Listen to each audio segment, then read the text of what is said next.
저살공리는 안 하고 허구한 날 다 퍼주기만 하더니 놀고 있네.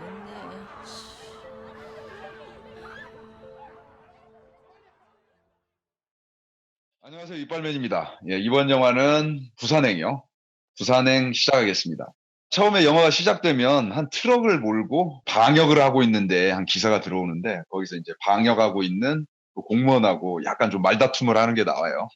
뭐 여기 또 검역하고 있으니까 여기 들어가면 안 된다 그런 얘기고, 아이고 돼지를 또 살처분하는겨? 막 이러고 둘이 이렇게 싸우는 말다툼하는 내용이 나오는데, 제가 항상 말씀드리듯이 처음에 영화 첫 도입부에는 사실 이 영화가 앞으로 전개될 그 상황에 대해서 전부 다 설명을 해주고 가거든요. 그걸 미리 예고를 하고 가는 겁니다. 이 장면에서도 보면 돼지를 살처분하잖아요. 사실 전에 있던 이명박 정권을 좀 까는 얘기기도 하고, 마치 그 돼지를 살처분하듯이 앞으로 이 영화에서는 사람도 살처분한다. 그 의미를 이 영화에서 짙게 깔고 가는 겁니다. 그 공유의 직업부터 딱 출발하고 나오는데, 이 사람이 펀드 매니저예요. 펀드 매니저. 나중에 나오는 이제 마동석의 설명에서도 나오지만 개미핥기라고 그러잖아요. 근데 이제 거기에서는 자세한 설명은 안 나오는데, 개미핥기라는 그 의미 자체가 우리 그 일반 투자자들 그 개미들 있잖아요. 걔들 훑어가지고 핥아가지고 먹는 존재라고 해서 그 개미핥기. 어떻게 보면 지금 사회 비판적인 감독인 연상호 감독의 입장에서는 자본주의의 가장 악랄한 대변이라고 해야 될까? 주인공으로 내세워서 영화를 시작을 합니다. 그리고 현재 그 주인공의 상태로는 부인하고는 지금 별거 내지는 이혼을 한 걸로 나오고, 신은경이 여기서 그 좀비로 나오잖아. 그래도 최초의 좀비로 해서 이 영화로 딱 유입되면서 사실은 다 감염시켜서 이렇게 된다 그런 내용인데, 한국에서는 이게 지금 성공한 좀비 영화로는 최초잖아. 근데 사실 이전에도 영화가 있었어. 그 이웃집 좀비라고 저예산 영화인데, 그래도 좀 뭐 알만한 사람들, 뭐 독립영화 좋아하는 사람들은 뭐 챙겨봐가지고 있는데, 약간 분위기가 차이는 지옥이다 하고 그 분위기가 거의 그 유사하거든. 그것도 이렇게 이제 그 좀비가 이웃집에서 이렇게 좀비가 물리게 돼가지고 막 동네 사람들이 이제 좌충우돌 하는 그런 내용인데, 사실 뭔가 큰 메시지를 담는다던가 우리가 볼만한 큰 포인트는 없던 영화야. 근데 다만 한국 장편 영화에서도 드디어 좀비가 도입됐다. 뭐 이런 최초의 영화로 놓고 보면 좋을 것 같고, 네. 그동안도 계속 그런 시도들은 있어 왔거든. 그 좀비에 대한 게 워낙 뭐 아시다시피 대세였잖아. 이전에 워킹 데드도 그러고, 이거 한 2, 3년 전인가? 월드워 제트도 뭐 전 세계적으로 히트친 그런 좀비물이었었잖아. 네. 근데 이제 그런 작품들이 나오면서 뭐 한국에서도 뭐 만든다 안 만든다 이런 얘기들 이 꾸준히 있어 왔는데, 뭐 한국에서 뭐 좀비물이 되겠어? 이런 식으로 좀 네거티브한 반응이 있었는데, 네. 그야말로 이 영화가 부산행이 그냥 빵 친 거지. 흥행이 1,000만 딱 넘어가면서 야, 음. 이제 좀비의 세계가 열린 거지. 그리고 그렇기 때문에 그 창궐이랄지, 그다음에 이제 넷플릭스 드라마기는 한데 킹덤 같은 게 제작되고, 어 그리고 심지어 앞으로 이거 2도 나온대, 반도로 하고. 지금 어. 올해 촬영은 거의 마친 걸로 알고 2020년도 아마 초반쯤으로 해서 개봉될 것 같아. 4년 뒤의 내용을 다루는 것 같더라고. 그러니까 이 영화가 끝나고 나서 이후에 4년. 그러니까 그때는 완전 뭐 좀비 아포칼립스라고 그러잖아, 보통 이런 장르를. 근데 이때는 아직 지금 좀비 세상이 아직은 안 되는 거지, 이 영화 자체는. 이 네. 영화 자체로 보면 좀비 세상이 되어가는 그 과정이 지금 나온 거고, 이 영화 부산행은. 그리고 이제 앞으로 나올 반도 같은 경우에는 이미 좀비 세상이 된 한반도.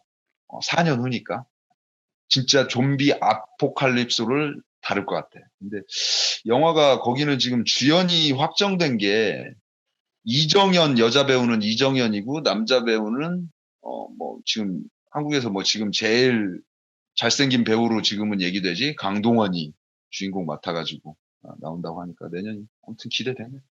이거 하나 하자면 요거하고 거의 비슷한 시기에 만들어진 게 일본의 아임 히어로라고, 거의 비슷한 시기에 일본하고 한국에서 같이 이렇게 만들어졌어. 같이 해가지고 거의 비슷한 시기에 지금 개봉을 했는데, 뭐 흥행 성적이나 뭐 내용 면에서 우리나라가 압도적이었다. 그리고 그 재밌는 게 그 아임 히어로라는 그 작품이 사실 대부분 촬영된 게 한국에서 촬영이 됐거든. 일본에서 촬영되는 것보다 지금 뭐 여러 가지 영화 제작 여건이랄지, 그리고 뭐 아무래도 일본이 우리나라보다는 좀 물가가 좀 더 비싸니까 한국에서 찍는 게, 그리고 좀비라는 건 뭐 대사가 필요 없는 그런 거잖아. 네. 그러니까 한국에서 찍기가 너무 좋았대. 그래서 그 쇼핑몰, 한국에서 쇼핑몰 하나를 통째로 빌려가지고 그걸 거의 주 무대로 삼아서 만들었고, 나도 그 영화 봤는데 나름 일본 영화 치고는, 뭐 요즘 뭐 일본 영화들이 뭐 이렇게 많이 절잖아. 그런 거 네. 치고는 그런 대로 볼만했어. 그러나 뭐 모든 면에서 봤을 때 이 부산행에는 미치지 못했다. 그래서 적어도 좀비물도, 일본에서는 또 걔들은 또 좀비물도 되게 많이 만들었었거든 그동안.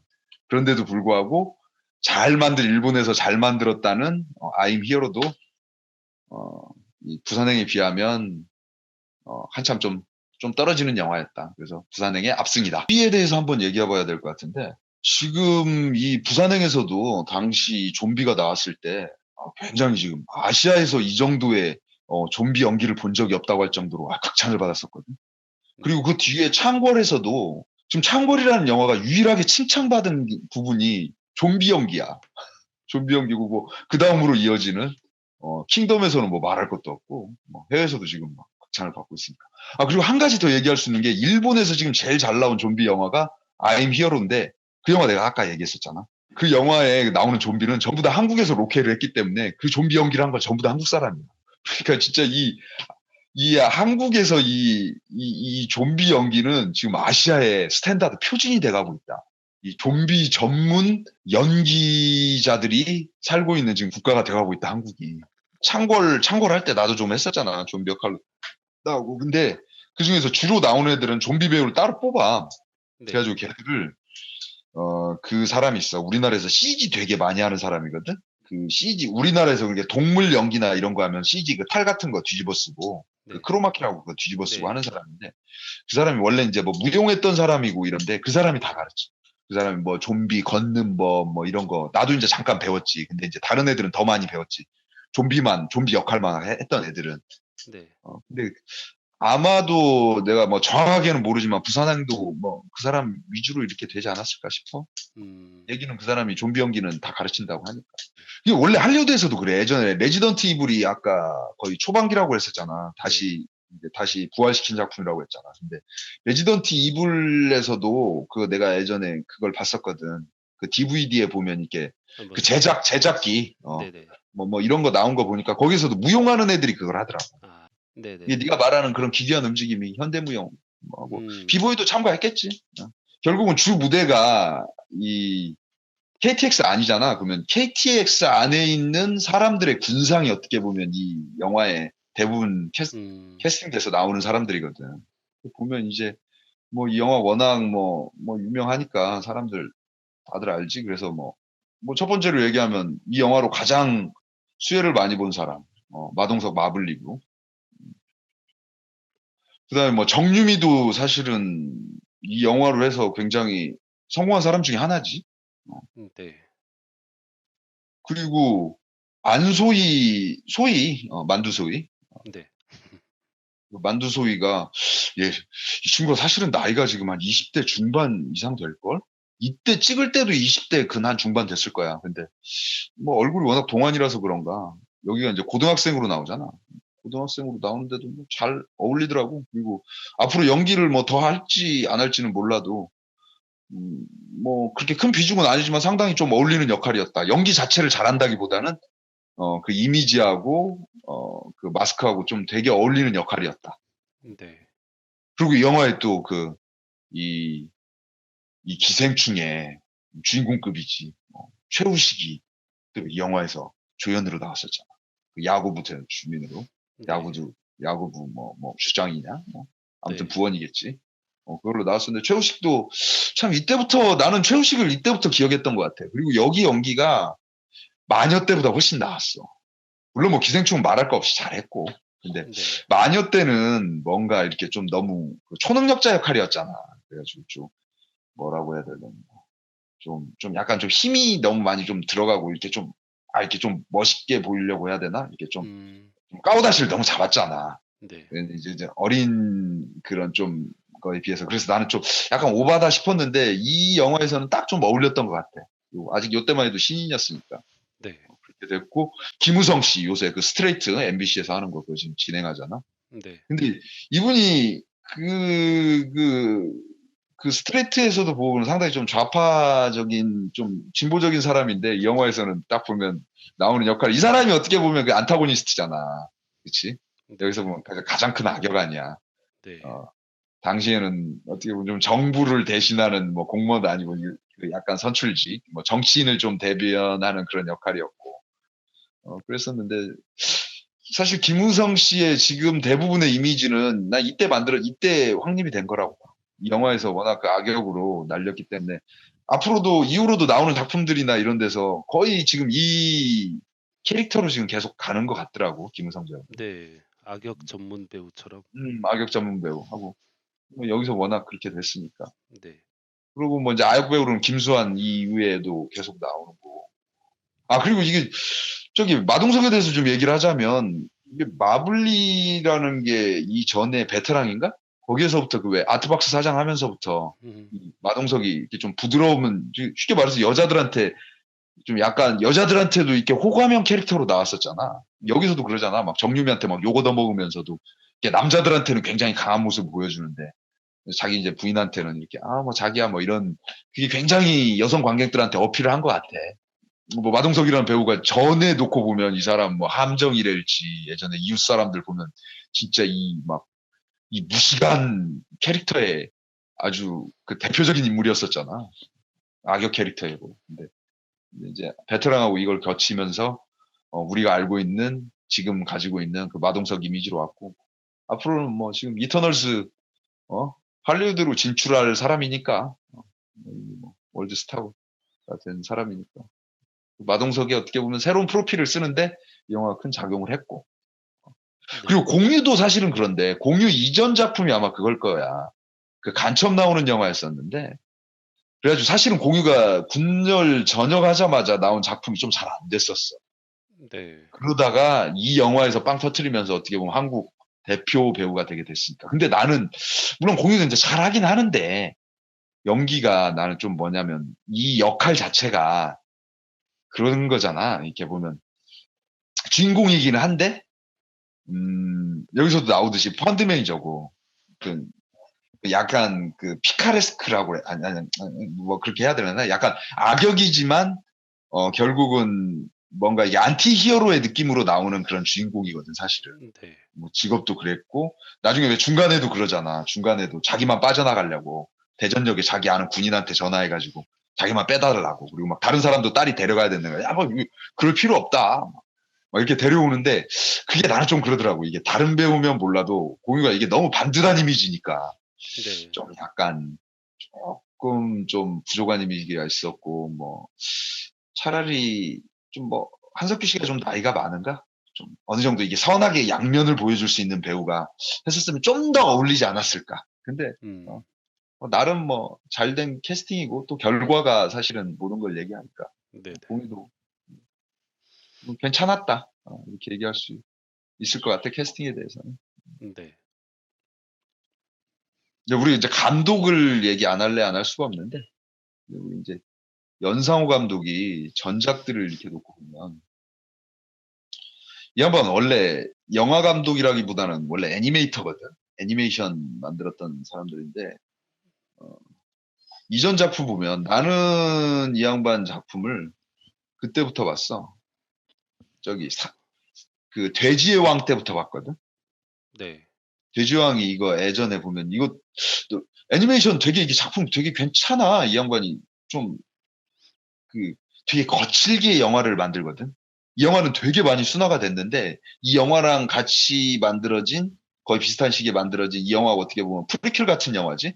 그게 저기 애니메이션이 그 서울역인데, 서울역에서도 보면 대사가 이렇게 들어보면 거기서 나오는 그 만화 캐릭터들이 얘기하는 게 굉장히 대사 거칠어. 쌍욕이 막 이렇게 나오는데, 그것도 이렇게 뭐 타짜같이 정확한 타이밍에 정말 이렇게 막